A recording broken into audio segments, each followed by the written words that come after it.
We're now shifting to Frank Hoeber's paper, and it's a slightly different, but I want to say this, I was very pleasantly surprised at the connections that Frank made that I think are with the other papers, which are, I think, extremely valuable.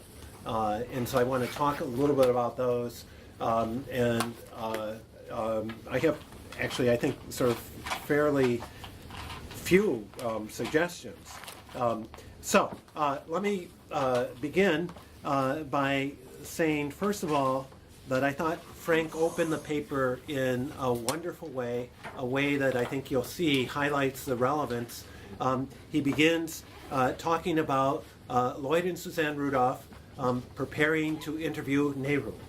And it's a sort of a wonderful anecdote that not only shows the importance of interviews, but it shows in a very personal vignette how their methodology in action, and it shows not only their scrupulousness, but also their ingenuity in developing their interviewing technique. Another thing that I very much liked about the paper is it shows that both Lloyd and Suzanne had very strong woman role models.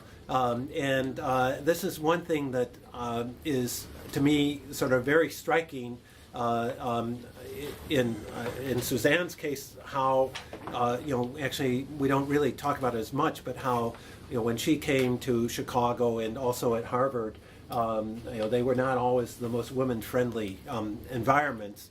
And I'm sure having a very strong woman role model helped Suzanne in terms of dealing and, you might say, surmounting those challenges. But also, I personally was always very impressed with Lloyd and his, I would call it sort of, I don't know if this is quite the right word, but almost enabling, maybe that's not quite the right word, but encouraging and approach with Suzanne, and so I know that also had to be a consequence of, at least in part, his mother is a very strong woman. Then another wonderful aspect of it is that Frank talks about the mentors and colleagues that Lloyd and Suzanne had at Harvard in particular, and their useful and interesting exchanges, and there's some about how they promoted different aspects of Lloyd and Suzanne's thinking that I thought was sort of very interesting. I remember Lloyd and Suzanne referring to some David Reisman, for instance, so some of I didn't realize this until I read Frank's paper, that there's almost a connection, a line, a genealogy between David Reisman and Kristen Monroe, in a sense, and you can sort of see it by reading Frank's paper. Then another, I thought, wonderful feature was his discussion of Dunster House, which, to my way of thinking, I can recall Lloyd and Suzanne referring to their experiences at Dunster House, but I can't help but think that it had a seminal influence on how they dealt with their students, because at Dunster House they really had an intellectual community, and I almost think that what Lloyd and Suzanne did was they brought Dunster House to Chicago and stretched it from Kenwood to Pick Hall. So I thought that was a wonderful discussion. He also then talks about their role in mentoring young women, and I thought that was very nice. And I know I've heard many young women talk about how they were so encouraging and enabling, and I think that's really a very strong aspect of their roles as scholars that I'm glad that Frank highlights. He also mentions their graciousness to scholars and students from around the world, and he briefly mentions their trip overland. And then another aspect which I think is not appreciated enough is how their illnesses in late life created challenges for them, but they took on those challenges like they did all other challenges with a great deal of persistence, with little or no complaining, but with a sort of an attitude of we shall, if not overcome, at least maximize our ability, and it really underscores their dedication to scholarship even under very difficult circumstances. So I thought all of that was extremely useful, and I was really delighted to read it. Here I have some issues, and these are in some sense more editorial issues in a way. Also maybe some suggestions a little bit about emphases and maybe issues that I thought were interesting that might have further elaboration. One was, I was wondering a little bit about Lloyd and Suzanne's dissertation topics. And I know Lloyd, and actually I would say both of them, at least to the extent to which I know, both of them did not begin studying India. And, I think we have a tendency to sort of project back and think about them as, sort of Mr. and Mrs. Indian Studies, when in fact they didn't start off that way. And I think it would be interesting, as I recall, Lloyd's dissertation was on something about American public administration, and Suzanne's, I think, had to do with China, No. Okay. No, her dissertation was on Congress. Okay, all right. On the U.S. on the Congress Party. On the in Congress. India. Okay, so she then had less of a transition, but Lloyd clearly had a transition, and that's interesting. And as someone who, especially in graduate school, spent a lot of time studying American politics and was impressed by the brain power that goes into studying American politics, even if it's sometimes minute and incremental issues. I would also sort of wonder about sort of not only the transition, but if Lloyd's study about American politics somehow influenced his work on India. And we know in a certain sense it did, because Lloyd and Suzanne, spent a summer, at least a summer, studying survey research. And that survey research came out very much of sort of the American behavioral tradition. And so, and of course, part of their travel to India was a discovery of the limits of survey research, and as they've noted in one of their first publications.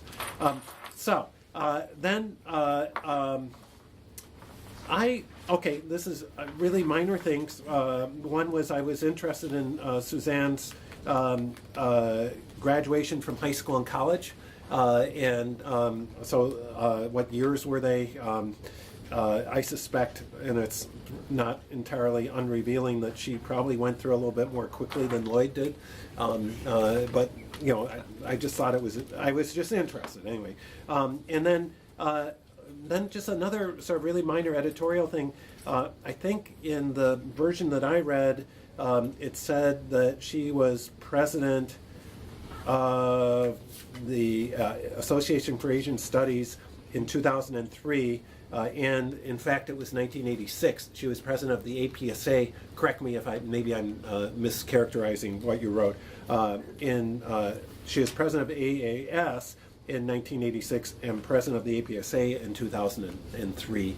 And I also think it's quite remarkable. There may be other people that you could recall, but I can't remember anybody that was president of both. And I think in some ways that's significant in terms of showing their scholarly breadth and also their commitment to integrating sort of these different fields. Okay. Yeah. Frank, I noticed one of the things that I noticed in the paper is how the Rudolphs had a sort of liminal life between Chicago, Vermont, and Jaipur, but still managed to stay present and in the moment while they were in each setting. And so in a sense, they're taking their entire working material with them, or what part of the material goes with them to keep them in the present. So what aspects of their library travels with them between Vermont, Chicago, and Jaipur? I think, just a few sentences on that.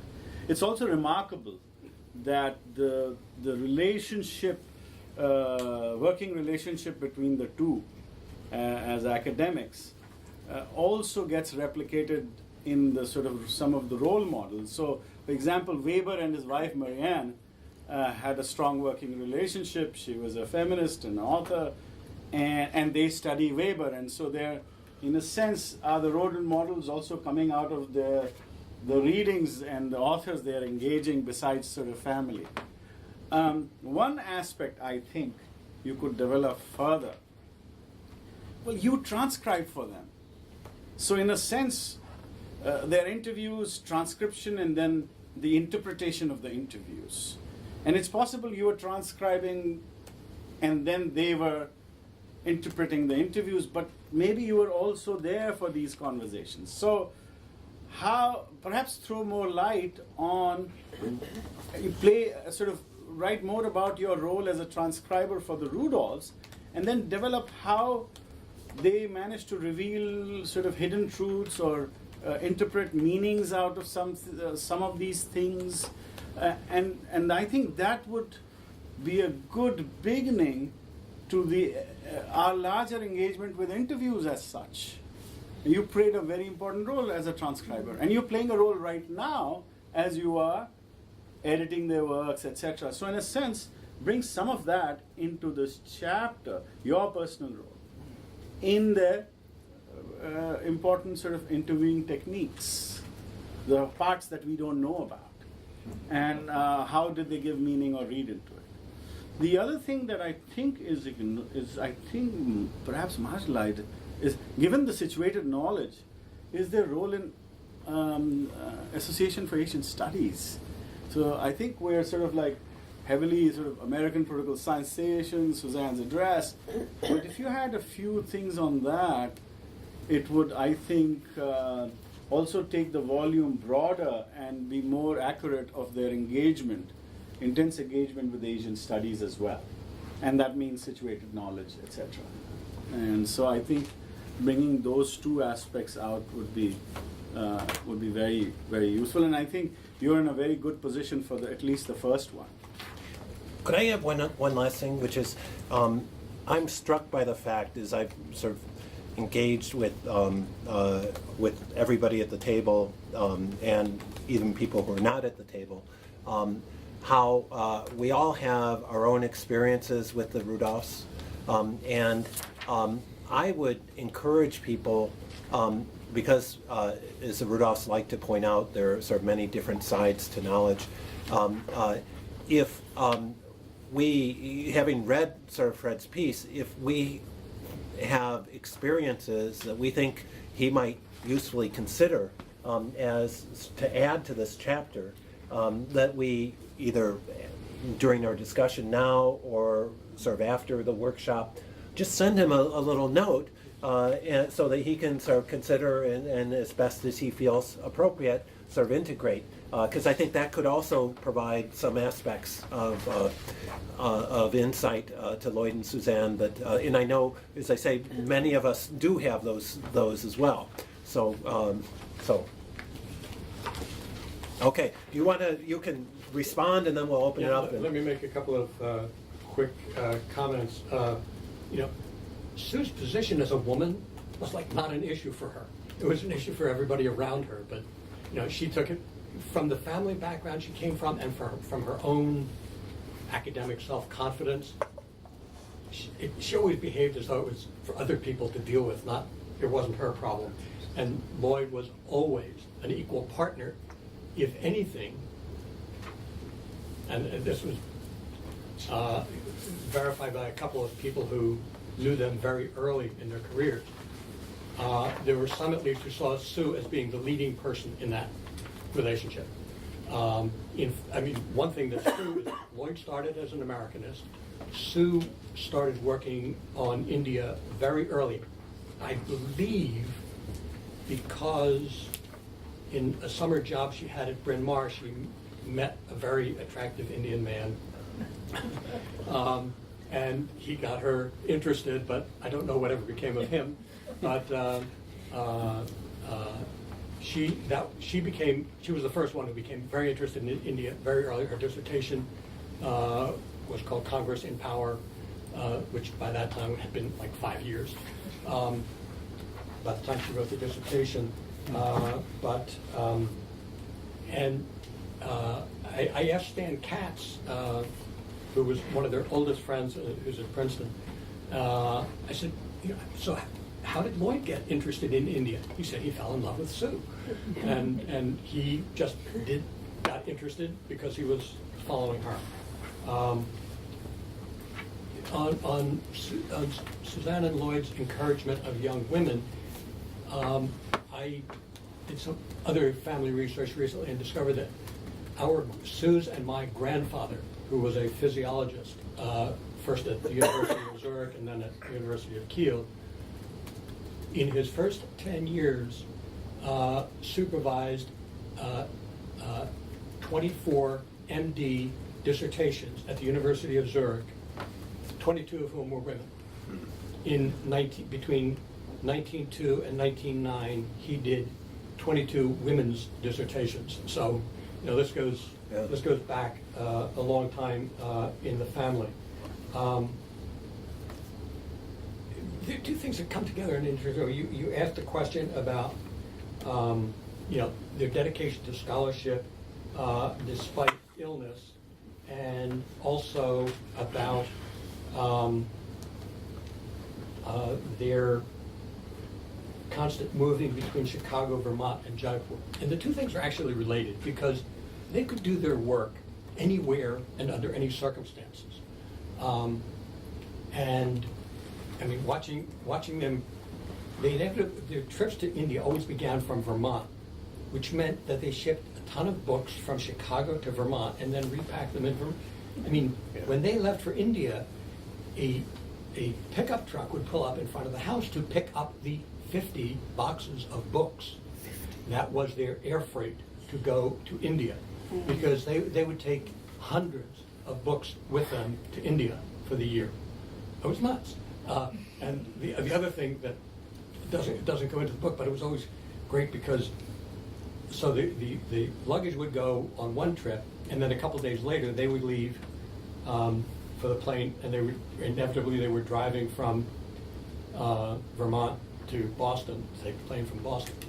And I remember being there, a whole bunch of us were there to say goodbye to them one year, and they got in the car and they all waved goodbye and they left, and we all stood there. We waited outside because, as we knew, 10 minutes later the car came back because they'd forgotten their passports. But we knew we knew it took 2 or 3 iterations before they finally took off. And it's always amazed me that they ever got anywhere, but they always did. And the other thing I learned in when I went with them in 62, 63 to India, Sue had this remarkable capacity to create a home anywhere. And that involved a variety of things. One of the simplest was actually came from her German upbringing. In Germany, every table has a little piece of cloth on it. There's no such thing as a bare table. And every little in a German household, at least of my mother's generation, there were Deckchen, small tablecloths. In going to India, Sue would pack up a stack of Deckchen, and she would move into a brand new place and lay these things out, and they were at home. And she had that capacity. I mean, Lloyd joined it too, but that was her particular role, was to make it at home. I remember going from Delhi to Missouri that particular year I was with them. And Sue packed up all the Deckchen, put them in her suitcase, took them up, and we were in Missouri in 3 hours. It was home. So she had that capacity. So perhaps we should change the title of this volume to Situated Tablecloth.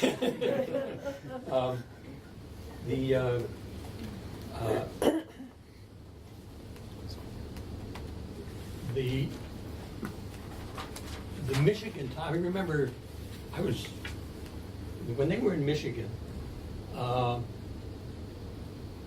my parents and my brother and I, we were the younger ones, were going on a trip to the West that summer, and we stopped in Michigan to visit Sue and Lloyd there. And I remember, and so this was in, I guess, the summer of '56, before they went on their first trip.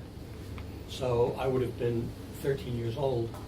But we went into this place where they were working, and Lloyd had a package of something called punch cards. that none of us had ever seen. There are probably half the people in this room who still don't know what punch cards are, but that was the early data assembly work, and this was very advanced and very modern, and Lloyd was happily running punch cards through machines. But it was, they were teaching themselves how to do this stuff, which they had never known before. As to the Asian Studies Association, if people can help me with that, that would be very helpful. I mean, I can try to dig some stuff out, but if anybody has any particular background knowledge or understanding of that, that would be helpful for me. I don't think, I can't remember whether I mentioned in the writing or not, you asked about the Weber, Mariana Weber and Max Weber, but Alfred Weber, Max's brother, was my mother's dissertation advisor at Heidelberg in 28, 29, 30. And you asked about my role in the transcribing of interviews. There are two things I would say about that. One is their interpreting came much later. I mean, during the time we were there, I have the feeling they were just taking in massive amounts of information. I mean, I was responsible. Lloyd clipped the 5 newspapers and 10 to 15 periodicals. And I packed up and sorted and packed up to go an entire trunk of newspaper clippings at the end of 1 year.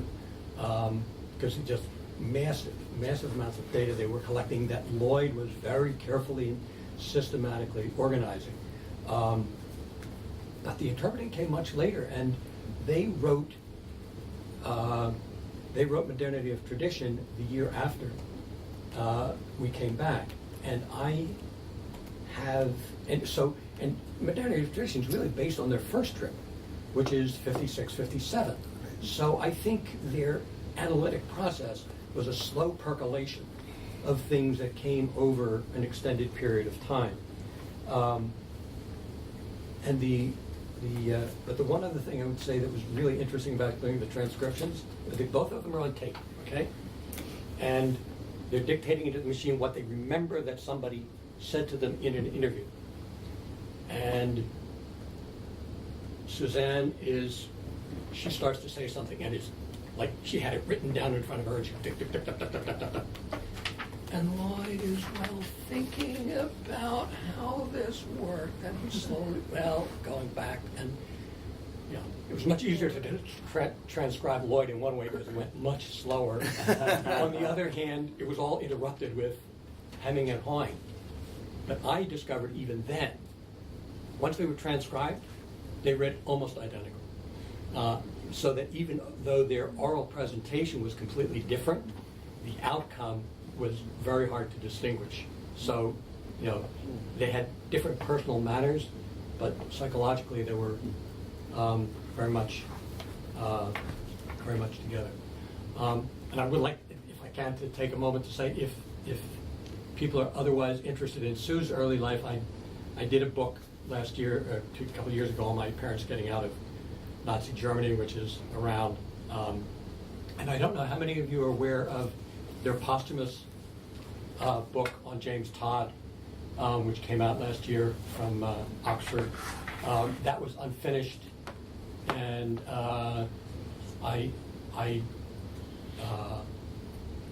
told Lloyd at the very end that I would get it out for him, so I spent some months pulling that together. But that hasn't gotten a lot of publicity, but it's a very different approach, because it's really historical analysis that some people may find interesting. And the third thing I'd like to tell you is, if anybody wants to get really up close and personal with the Rudolphs, their house in Vermont is now an Airbnb that the kids are running, and it's a beautiful place on the lake where any of you can go and stay. Asima. So, I actually have my students do an assignment called intellectual biography paper, in which they are supposed to take any author or writer who's inspired them and to tell us how their ideas came to be. and what was the social, intellectual, but also personal context. And I think this forward really gives us that flavor and tells us that we are in the business of ideas and cognitive ideas, but a lot of it is social and personal and the role of emotions and non-rational things. And so I really, thank you for doing this. It's actually wonderful. So, yeah. He had his hand up. Stephen? Oh, you go. Yeah. Oh, you had your hand up first. Go ahead. Yeah. I mean, one of the things you touched on was, I think, in your essay as well, on how the social, the food, the gathering was wrapped up with the intellectual, and so you covered it very well, I think. But it's nice to see that happening both. I would have liked a little mention of. It's my understanding that when Sue went to Chicago, she was in the college and he was in the faculty, and that's important, right? That she got up to the faculty, and there's a story there. It would be nice to hear a little bit about that, especially given the hierarchies at that stage in the University of Chicago. And then she later became chair of the department, and there's still people around who could talk about her contribution as chair of the department. It's quite remarkable because as her position in the college did not allow her to teach graduate students in the political science department, and so to go from there to be certainly the first woman chair of the political science department at the University of Chicago, and probably one of the first women chairs, more broadly, is, really a tribute to her.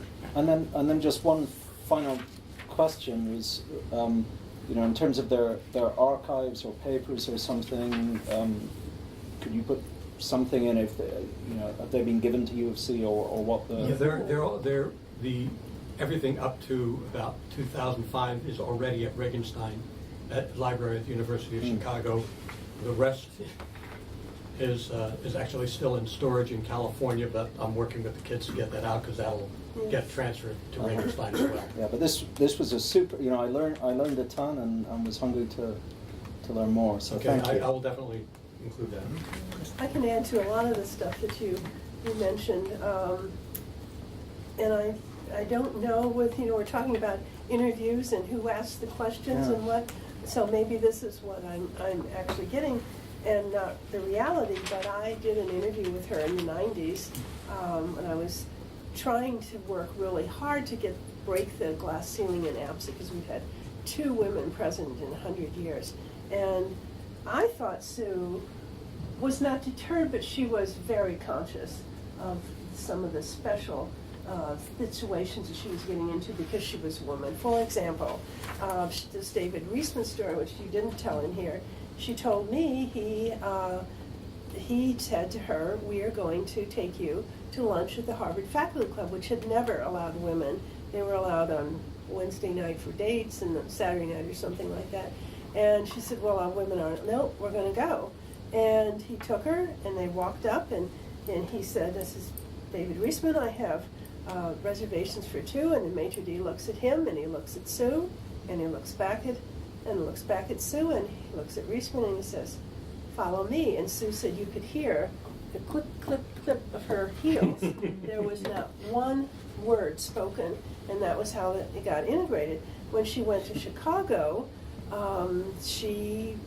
Lloyd said, "Well, now we're going to make an issue of this. You are going to have an appointment too." And they were very pleased and surprised. And Chicago said, "Of course, there are 2 jobs," but hers was in the college.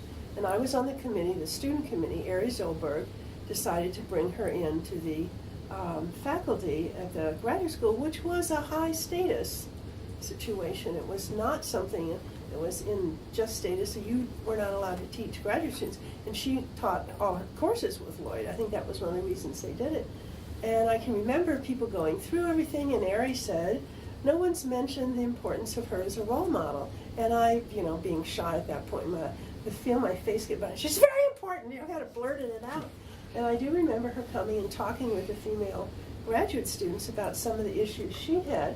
And she said that when Lloyd was in the Army someplace in Indiana or someplace, she used to go visit him, but she couldn't spend the night with him. And she'd go back to her room and would cry herself to sleep. And I remember looking at Kay Schlossman and thinking, "Suzanne Rudolph cried herself to sleep.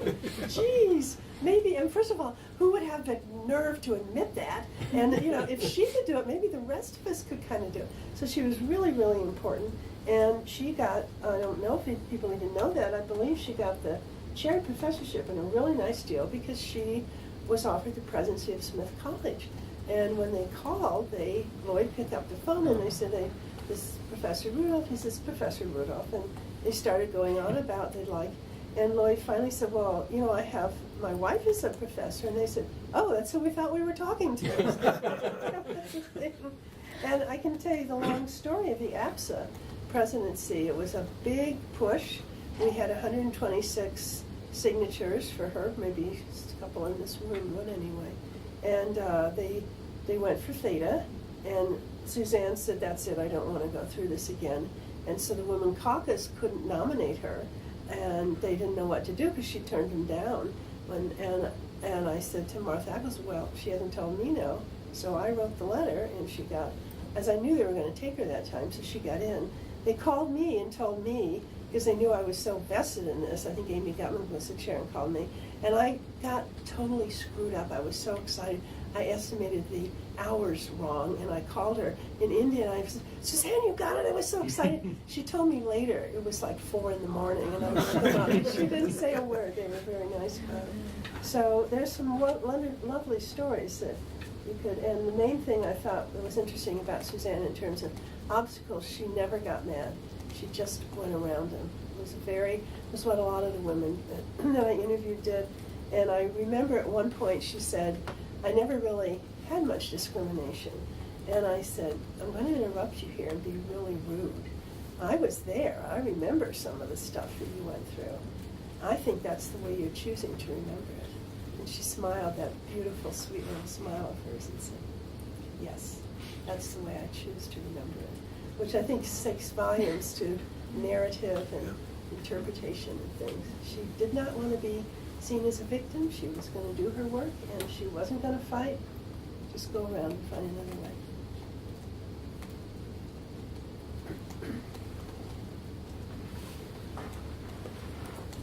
Well, that was very meaningful. So